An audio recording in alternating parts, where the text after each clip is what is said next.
M6 lance la 3e saison de son émission Et si on se rencontrait ? Le lundi 20 mars dès 23h10. Parmi les premiers candidats de l'aventure, une vieille connaissance des téléspectateurs. Et si on se rencontrait ? Relance ses dates depuis le lundi 20 mars.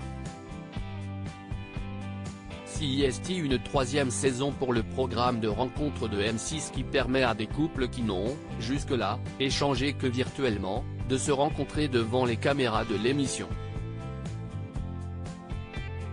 L'occasion de confirmer le coup de cœur, de poser les questions qui restent sans réponse ou de mettre un point final à ces histoires naissantes. Dès le premier numéro, les fidèles de TFX et W9 ont le plaisir de retrouver un visage connu des téléréalités de ces deux chaînes. Une candidate passée par TFX et W9 dans Et si on se rencontrait ? Parmi les 3 histoires présentées lors de cette première soirée, celle de Malaga est sans aucun doute la plus singulière. Depuis 3 mois, il entretient une relation virtuelle avec une jeune femme. Ils sont tous les deux influenceurs sur les réseaux sociaux et échangent plusieurs fois par jour. Aujourd'hui ils souhaitent se rencontrer. Seul problème, Malaga ment à sa communauté, mais aussi à celle pour qui son cœur bat. Il compte sur l'émission pour pouvoir lui révéler la vérité. Celle à qui il cache sa vraie vie n'est autre qu'une candidate de télé-réalité, Mélissa qui a participé à la JLC Family, la Villa des cœurs brisés et les 50.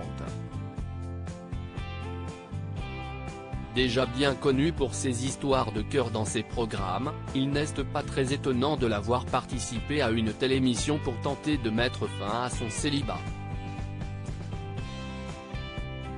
Comment va-t-elle réagir en apprenant la vérité sur celui avec qui elle correspond depuis 3 mois ? Malaga pourrait bien avoir raison d'être inquiet. Mélissa, du commissariat de police. À la télé-réalité avant de devenir une des figures des émissions proposées sur les chaînes de la TNT, la jeune femme a été policière. Je voulais voir ce que ça allait, avait-elle confié lors d'une interview, précisant qu'elle avait de nombreuses amies qui exerçaient ce métier. Une fois l'école de police terminée, elle est envoyée sur le terrain, direction une unité qui couvrait les autoroutes de Marseille et sa région. Alors qu'elle porte toujours l'uniforme, elle est déjà approchée pour participer à des programmes. La télé, ça faisait longtemps qu'on me le proposait, mais j'étais en couple et pour moi, ça n'allait pas ensemble, précise-t-elle toujours dans le même entretien. Finalement, elle fait un choix entre la police et la télé-réalité, la première étant trop contraignante et pas assez rémunératrice. Elle plaque tout pour tenter l'aventure télévisuelle. J'ai pris un risque, j'ai démissionné de la police, tout ça pour aller faire la Villa des cœurs brisés. C'est acquis ou double pour moi, analyse-t-elle aujourd'hui. À lire aussi Et si on se rencontrait ? La date du retour du programme enfin dévoilée.